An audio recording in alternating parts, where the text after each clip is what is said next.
আসন্ন বিহার বিধানসভা নির্বাচনকে সামনে রেখে দেশের রাজনীতিতে কি একটা বিরাট বড় পরিবর্তন ঘটতে চলেছে?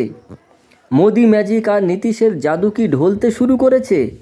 এমনই একটি সমীক্ষা সামনে এসেছে, যে সমীক্ষায় তেজস্বী যাদব নীতীশ কুমারকে এবং রাহুল গান্ধী নরেন্দ্র মোদীকে পিছনে ফেলে দিয়েছে।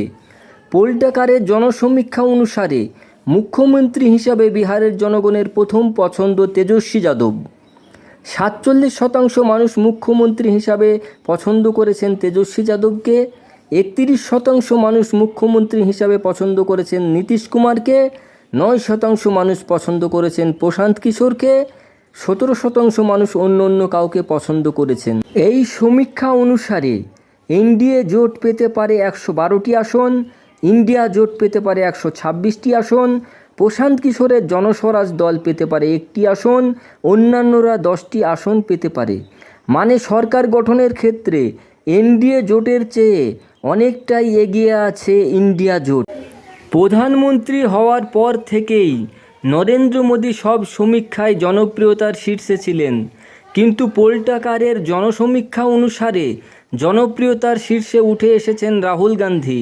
বিহারের 47% যুবার প্রথম পছন্দ রাহুল গান্ধী, আর 39% যুবার প্রথম পছন্দ নরেন্দ্র মোদী। 14% পছন্দ করেছেন অন্য কাউকে। মানে এটা পরিষ্কার, নরেন্দ্র মোদীর চেয়ে রাহুল গান্ধীর জনপ্রিয়তা অনেকটাই এগিয়ে গিয়েছে।